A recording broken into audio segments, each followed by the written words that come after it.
Israel says it will reopen Gaza's southern Rafah crossing once the search for the body of the last Israeli captive is completed. The crossing with Egypt was scheduled to reopen this week as part of the US brokered ceasefire agreement. Israel says the border crossing will open under its full oversight and for the movement of people only. The statement from Prime Minister Benjamin Netanyahu's office comes on the day top US officials visited Israel to facilitate more humanitarian aid into Gaza. Well, Israel says it's conducting a large-scale operation to find the remains of the last captive, Gvili. The search is taking place in a cemetery in northern Gaza. Hamas says it's provided details of the location of the remains. In a statement, a spokesman for the group said, "We confirm we have provided the mediators with all the details and information in our possession regarding the location of the prisoners' remains.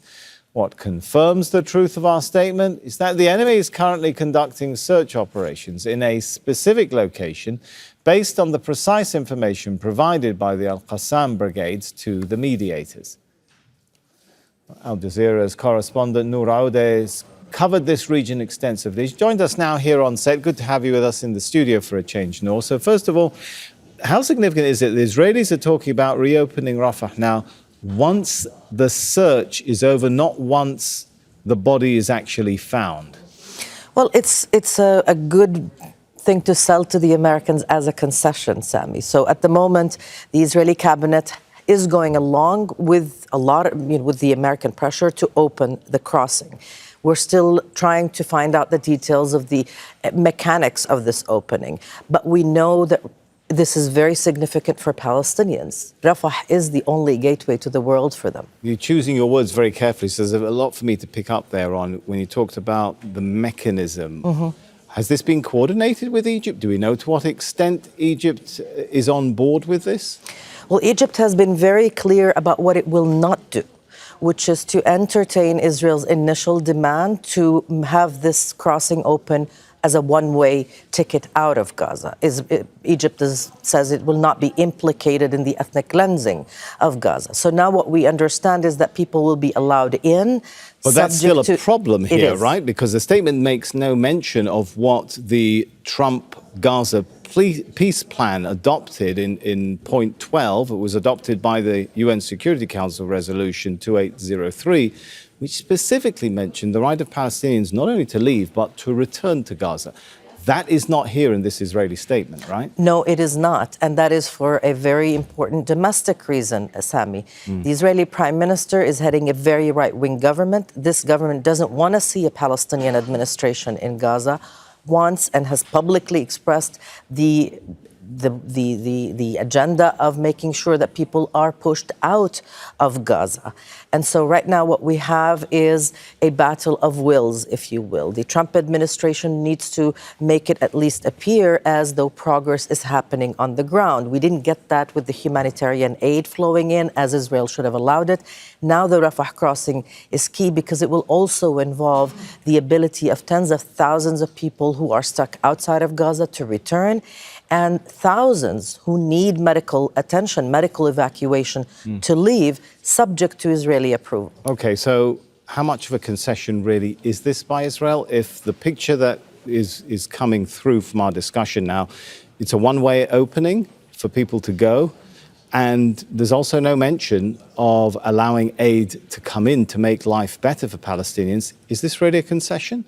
It's not. In fact, it will only be for passengers. That was in the statement of the Israeli Prime Minister. Now, the Israeli Prime Minister is very good at these kinds of maneuvers. On the one hand, he will not clash with the Trump administration, but on the other, he has allies domestically that he needs to keep happy. We even heard They might be happy to see people go and not come back in. Absolutely, and they keep saying that every day. We even heard from Itamar Ben-Gvir, the Minister of National Security, accusing the U.S. envoy, Steve Witkoff, of being naive and saying we need to stop dealing with that. We need military rule over Gaza and we need to push people out. They need to be leaving, not entering Gaza. All right, we'll leave it there. Thanks so much, Nour Odeh. Well, let's go now to Hind Khoudary. She's our correspondent live in Gaza City. So, Hind, how are people reacting, feeling about this statement by Israel about the possibility of reopening Rafah, albeit it appears just for the movement of people and no mention of any ability to return.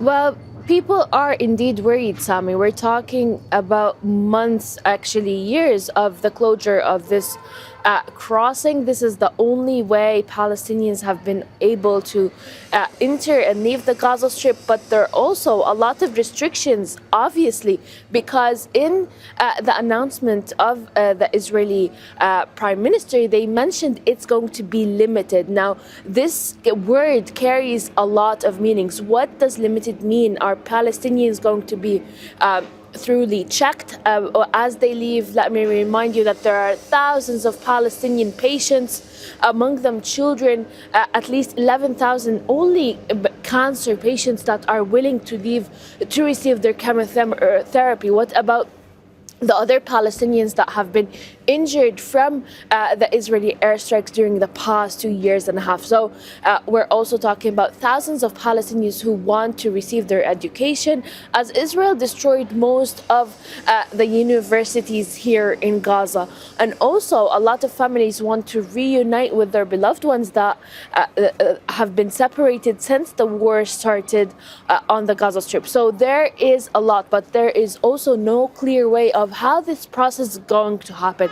Now, we know that Rafah is under Israeli control, and this is a fear for a lot of Palestinians. Also, how are Palestinians going to reach the Rafah crossing itself? Because we know that the Rafah crossing is in the yellow line and under Israeli control. So there are a lot of questions. There's no clear process, no clear system of how Palestinians are going to reach that area or how they are going to travel, but also the opening of this crossing is conditioned of handing in the last deceased body, and this is going to take time for sure. We saw how the process took time in the previous times, and every time Hamas handed over a body, but this time the Israeli forces themselves are going to be conducting these searches. Now, we know that the searches are happening in one of the cemeteries in Gaza. The time over the day is going to show the results if this last body is in this cemetery or not. But again, a lot of Palestinians are waiting. They want to see the process of this crossing is going to happen, and for sure they are worried that this won't even happen. Just like every time the Rafah crossing has been announced, it's going to happen. People are going to have the freedom of movement. But let me also remind you that this was the condition, and Palestinians have been promised of this during the first ceasefire phase. And that's Hind Khoudary for us from Gaza City. Don't miss out on the full picture. Subscribe to Al Jazeera for reliable news and expert insights. Like, share, stay ahead.